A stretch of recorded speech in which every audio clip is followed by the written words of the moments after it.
We are once again open for virtual lunch in the Exhibit Marketers Cafe. So welcome. If you've been here before, which I know a lot of you are now becoming regulars, we've been doing this for, I think this is the 9th week in a row now. So welcome back if you're a regular. If this is your first time at virtual lunch, welcome. We typically run about 20 minutes or so. Just kind of a easygoing conversation. So welcome. And I'm going to go ahead and put up here. So introduce yourself in the comments and tell us who you are and where you're from. It's always fun to see who's here. And if you don't feel comfortable participating in the comments, that's fine too. We are broadcasting now on Facebook and YouTube. So hopefully we've got some people joining from both places. So it'll be kind of fun to see where everybody's popping in from.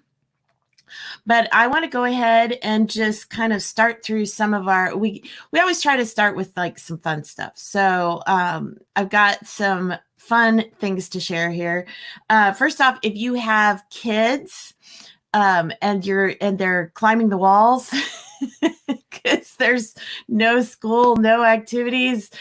Pools are closed, I think, in a lot of places. I know here I just saw another one of the cities here in Kansas City, another one of the suburbs is going to keep their pools closed all summer. So if you're looking for activities for the kids, IKEA, in the wonderful spirit of IKEA, has come out with instructions on making forts.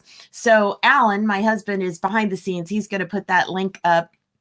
But they've got some really, really clever ideas.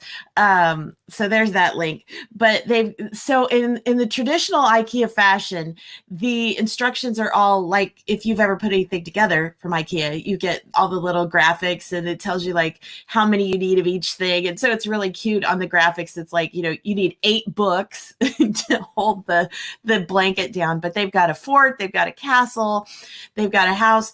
But I think my favorite one is the camping tent, which they use a garment rack in the middle to put, the blanket over.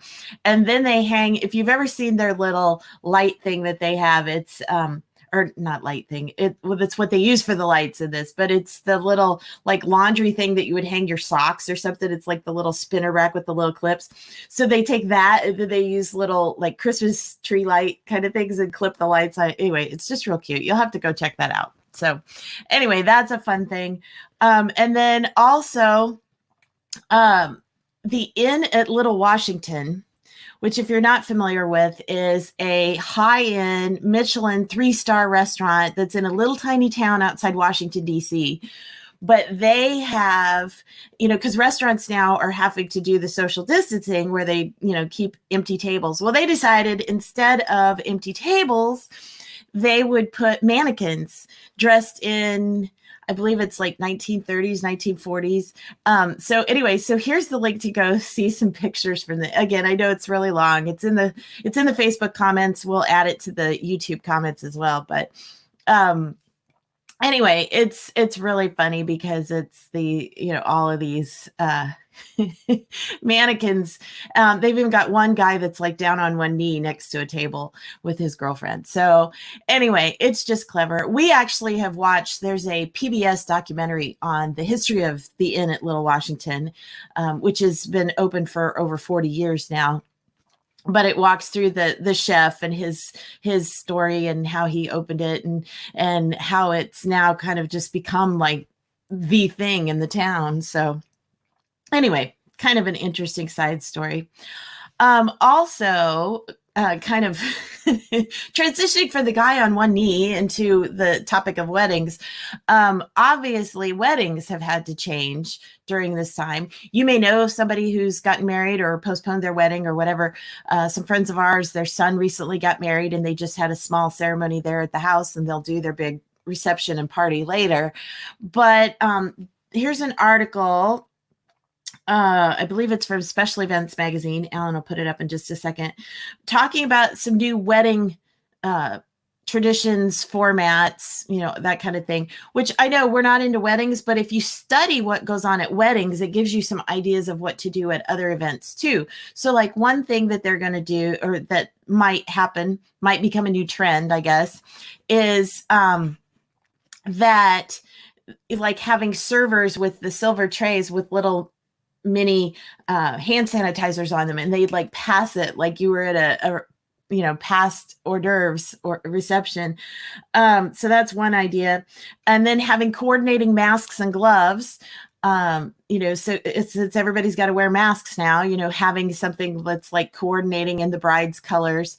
I just saw actually today I got an email from a company that's doing the masks. And so they've got some fun masks, but then they've also got where you can order, and I forget what the minimum quantity is. I think it was only like 200 or something, but you can order masks that have like your logo on them.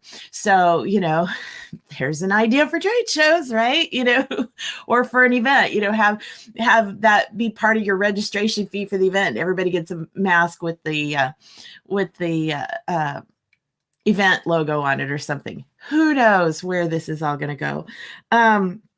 Another thing for weddings that they're doing is having like satellite events or, smaller things. So like instead of having one big wedding, they may have the wedding where they're like filming it in one place, and then they've got like satellite locations where people can gather in smaller groups and watch the ceremony as well. And also even for the reception, they're splitting the reception into different venues. So that was kind of interesting. They're also having what they call sequels or shifts, where like they may have the wedding at different times, repeated throughout the day, and just have like 10 or 20 people in at each time.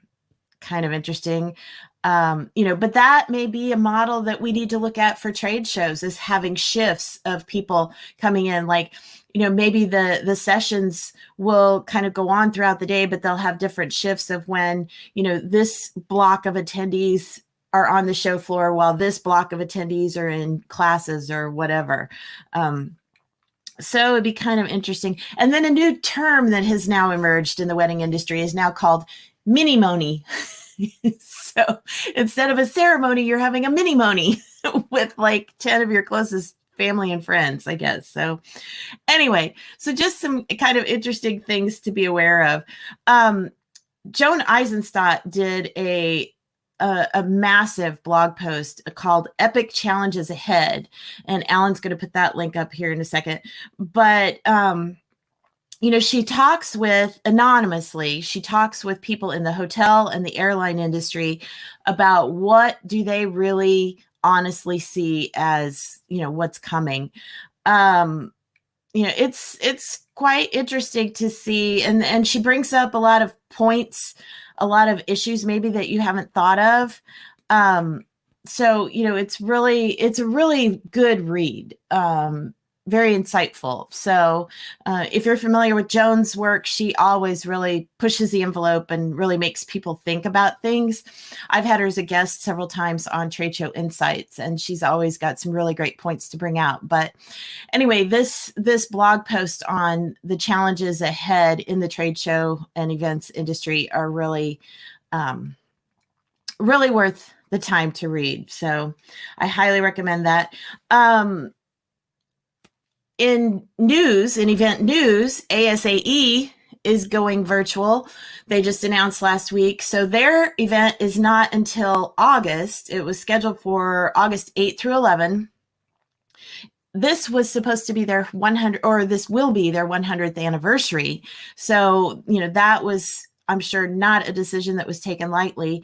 Last year, they had 5,400 attendees. So, it's not a huge event, but it's a, sizable event. But what I thought was interesting about it was that they made a point in their announcement of saying that they had worked with their partners at MGM Hotels and Resorts, because it was supposed to be at Mandalay Bay in Vegas.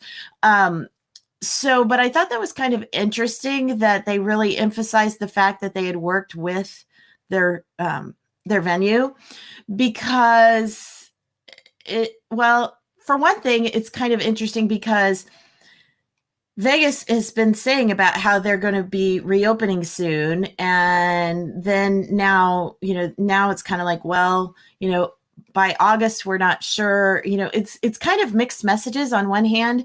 And on the other hand, it's like a huge step for a venue to just go, okay, we see the need to cancel this. So anyway, it'll be kind of interesting to watch that story as it moves forward of how they make the transition to virtual, first of all, and second of all, to see what else happens coming out of Vegas for events. Like, for example, Exhibitor is supposed to be the following week in Vegas at Mandalay Bay. So it'll be interesting to see where that goes.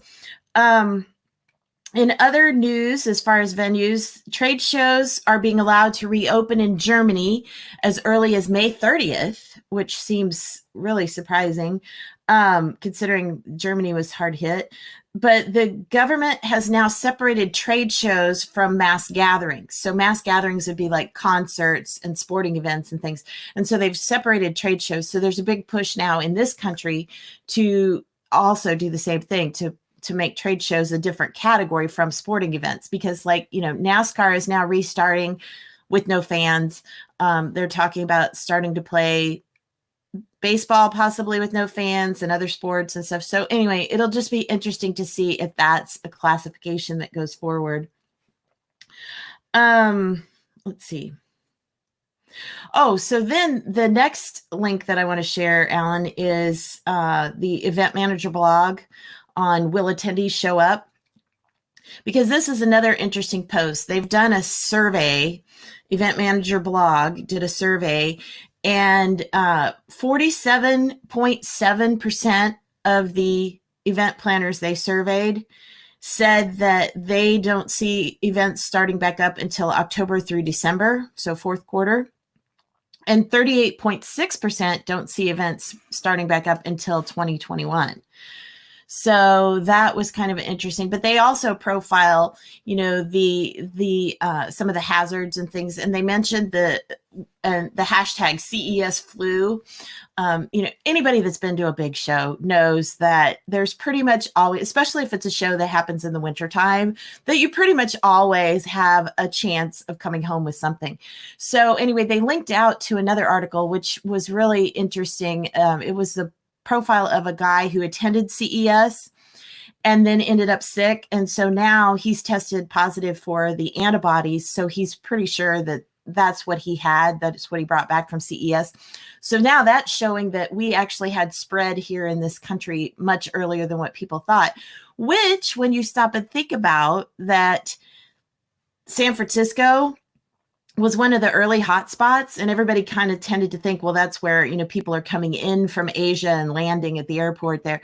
But if you stop and think, look how many Silicon Valley area people, from the San Francisco area were at CES and then went back. So, that's one of the things that we as an industry have to be very, very careful about, is we don't want to be labeled as the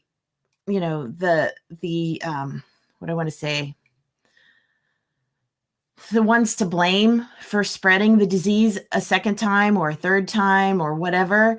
So that's something that really has to be considered before, how do we move forward in a safe way? And so then that's a lot of what they talk about is, will attendees actually show up? Will they feel safe? I also saw an informal poll on Twitter where they asked, they just asked people, would you feel safe? Would you feel safe, or would you feel comfortable traveling to a conference in August or September? And overwhelmingly, the answer, 66.5% said, no way would I feel comfortable traveling in August or September for a conference. Now, some people are still planning on taking vacations this summer. We just talked to some friends the other night that said that they've still got their vacation scheduled for early part of June, but they're going to a place and they're just going to go stay in a cabin. So, it's kind of different. Everybody has different levels of comfort. And so that's one thing that we have to be aware of moving forward, is that even once events reopen, we are not going to have anywhere near the attendance that we've had in the past. So, we have to be able to be comfortable with that. We have to be mindful of that, and to work with attendees who don't feel comfortable coming and giving them options, which of course, virtual is one of those things. And I just want to remind you that, that got to hide a bunch of things here. Okay, so starting tomorrow, can't believe it's here already, but tomorrow and Thursday, we have the virtual event Trailblazers Summit. And so we're going to feature a number of different events, most of which have already happened. We have one event that's still coming up in June, which is a new addition from what you see here on the banner. We're going to be talking with John Toner from United Fresh Produce Association. And so he's going to share how United Fresh is taking their event virtual next month. But I want to give you the link. If you have not yet registered, here's where you can go get registered for the summit this week. And you're going to hear all different kinds of examples about how they took their events virtual. Some of them did it in a matter of days, literally days, not even weeks, days. But anyway, so you're going to get a lot of examples and a lot of ideas and things that you can do as you move forward to make your events more universal and more blended. So you're even once we go back to face-to-face, you're going to have people that don't feel comfortable. So you need to find a way to blend in that virtual. All right. So let's see what is next. Oh, the Italian exhibition group. I'll let you put that link up, Alan. They have put together a series of guidelines. They call it SafeBusiness. And so it's guidelines for your expo, your registrations, catering, all of those different things. So I'm going to actually switch over here and show you a couple of examples while Alan's putting that link up. But here's just one example. So this is for like conferences. So it's interesting to see how, you've got the chairs spaced way out in the conference room. There'll be live streaming to support the online attendees. You're going to have the conference room entrance monitoring and temperature measurement at the entrance. They have face mask distribution, all of those kinds of things. So it's going to be kind of interesting to see how all that comes together. And then this one is the expo hall. And they have, once I put the link up here in just a minute, you'll see they've got a whole, when you go to that page, they've got a whole long list of all these different graphics. But, having hand sanitizer dispensers throughout the area, trade show app and signage all about the, proper behavior, distancing regulations, extended hours, for, to spread the people out and all of those kinds of things. So anyway, it's, it'll be interesting to see how, and especially since, there's really not any universal plans. I mean, it's going to be country by country. So things may kind of evolve differently in different parts of the world based on the level of risk or the what I want to say, the parties involved in planning and determining these kinds of things. So anyway, all of those things are going to be kind of interesting to watch as we go forward. Oh, and on the subject of shows that are being rescheduled or going virtual or whatever, Alan, if you want to put up that industry chart article, and I can't remember where this was from until he puts the link up here, but somebody has done this chart, this infographic, where they've shown like all the shows that have shifted to later in the year, and then all of the shows that have made the transition to virtual, and then the shows that have just actually been canceled. And this is all in the, there we go, for industrial trade shows. So, like one of the biggies, IMTS is coming up in Chicago in September. They are a once every 2 year kind of show. And they're still on, and so several of the shows for, September through the end of the year are still scheduled still on as scheduled. But you'll see if you go look at this, there's a chart of, who's moved and to when. So that's kind of a helpful graphic. Let's see, what else did I have here? It's challenging when I don't necessarily go in the order of my notes. I'm trying to see. Oh, I think we've not yet done the article on catering. I think that's about the only one we haven't hit yet, Alan. So if you want to put that one up, catering is going to be a big thing that's going to need to change. Alan said this early on, since that's his job at the hotel, he was in charge of events. So, one of the first things he said was, our buffet's gone. Well, this article from Special Events talks about some of the different things that are going to have to change. And yes, buffets are at the top of the list, but also the bar lines at after hours receptions.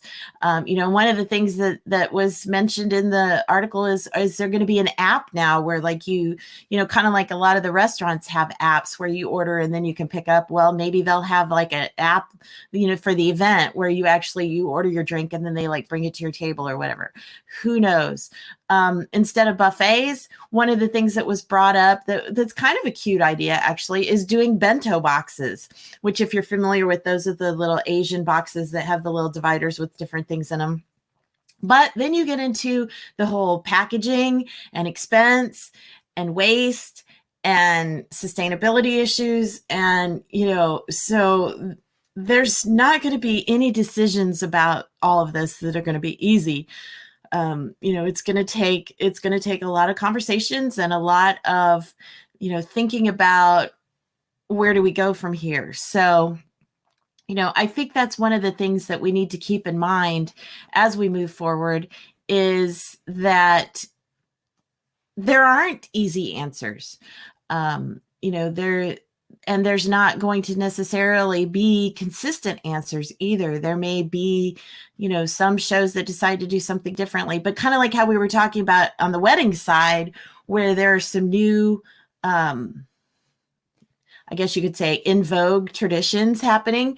Well, there may be some of the same kind of things that some of the events and some of the trade shows that happen early on that kind of come up with some creative solutions, then other events may start copying that. And it may become our new trend, our new lifestyle of how events are done based on some of these, early experiments. But the shows that do get out there first, those are going to be the experiments. I mean, they're going to have to just kind of take a best guess and, set what the policies and the standards are, and then, see where we go from there. So anyway, it's going to be an interesting ride from here. And I think that at least now we've got a little bit of time because, as everybody's pretty much said, there's really not going to be anything happening till August, I don't believe. And most of the experts that I've been hearing from are saying that, August, September is really the very earliest that events can get started again, unfortunately. But, now's the time to really think, even if your next event is not till 21, if you manage to get your event done in January or February of this year, you don't have to worry about it for a while. It's still, now is the time to think about, how are you going to implement, how are you going to bring on the virtual element? How are you going to make people feel safe? Even if, everything is considered safe by that point, how are you going to make attendees, how are you going to reassure them and make them feel safe? So anyway, I know today hasn't exactly been the cheeriest of virtual lunches, but hopefully that it gives you a lot of food for thought, and you've got a lot of good resources you can go check out and really figure out how you need to make your event more customer friendly, more safe, more universal, like we talked about, adding in those virtual elements, and just make sure that you're doing all of the things you can do to reassure your attendees, because that's the thing. We've got to work at bringing people back. Once shows reopen, then our next job is to make people feel safe and want to be a part of our event. The good thing in the meantime is those who do come are going to be highly qualified. So, even if attendance is down, they are going to be the ones who really made every effort to be there. So, next week on Virtual Lunch, we may talk about, if you have some ideas you want to share in the meantime, feel free to reach out to me. If you've got ideas, if you're organization, your company, your show is starting to talk about, what are you going to do? How are you going to add things in? Please share some of those things next week. We can, everybody can learn from each other. We can maybe do a little brainstorming together. And I definitely hope to see some of you or all of you in the virtual event Trailblazers Summit this week. I'll put that link up one more time in case you missed it earlier, but I'm very excited. I pre-recorded all these interviews, and every single one of them have some great ideas to share. So I think you're going to get a lot of value out of that. So if you haven't yet registered, there's still time to do that. And I just want to thank you for, once again, spending virtual lunch with me.